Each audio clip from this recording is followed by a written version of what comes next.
Hi viewers, present నేను సూర్యాపేట నూతన్కల్ దగ్గర ఉన్న నూతన్కల్ మండలంలో దాదాపు 50,000కు పైగా ఎకరాలు. సో ఇప్పుడు మనం చూస్తుంది ఏంటంటే వరి పొలం పక్కనే మేత మేస్తుంది. అసలుకి ఇప్పుడు రైతులు చాలా చాలా బిజీగా ఉంటారు, ఎందుకంటే ఇంకొక 15 రోజులలో వాళ్ళు వేసిన వడ్లన్నీ కూడా చేతికి వచ్చే పరిస్థితి. కానీ ఇప్పుడు ఎట్లుందంటే నీళ్ళు లేవు, పొలాలు బీడు బారిపోయినాయి, అసలు ఏం చేయాలో అర్థం కాని పరిస్థితి. ఒక్కొక్క రైతు ఎకరం పైన కొంతమంది 40,000 పెడితే ఇంకొంతమంది 45,000 పెట్టారు. సో అయినా కూడా ఎండిపోతుంటే పొలాలని ఏం చేయాలో వాళ్ళకి అర్థం కాక కనుక మోటార్లు వేస్తే ఏమన్నా పడితే బోర్లు పడితే నీళ్ళు వస్తాయి అని చెప్పేసి అనుకున్నారు.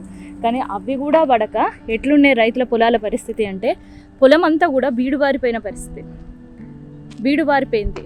ఇక్కడ కాళేశ్వరం దగ్గర నుంచి ఎస్ఆర్ఎస్పి ప్రాజెక్ట్ దగ్గర ఇదంతా ఉందన్నమాట. వెనకలనే కాలువ, నీళ్ళు ఎప్పుడు కనిపిస్తాయి.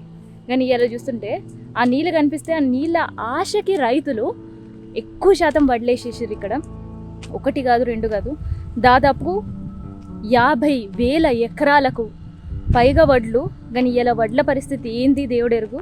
కనీసం అవి ఏం చేస్తున్నాయంటే కనీసం పంట మీద పెట్టుబడి రాదు ఎట్లాగో, కాకపోతే పంటకి తెచ్చిన పైసల వడ్డీలు కట్టాలి అంటే కూడా పైసలు లేక రైతన్నలు ఇవన్నీ కూడా గొర్రెలకి బర్రెలకి మేపుకొనికిస్తున్నారు.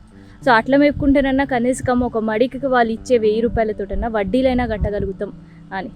సో ఇది ఈ సూర్యాపేట దగ్గర ఉండే రైతుల పరిస్థితి. సో బీడుబారిన భూములు, ఎండిపోతున్న వడ్లు, చేతికి అందే పంట దగ్గర నుంచి కూడా చేతికి అందకుండానే పంటలోనే ఆగిపోతున్నాయి, ఎండిపోతున్నాయి. సో అందుకని ఇక్కడ ఏ రైతుని కదిపినా కూడా కళ్ళని బట్టి నీళ్ళు వస్తున్నాయి వాళ్ళకి.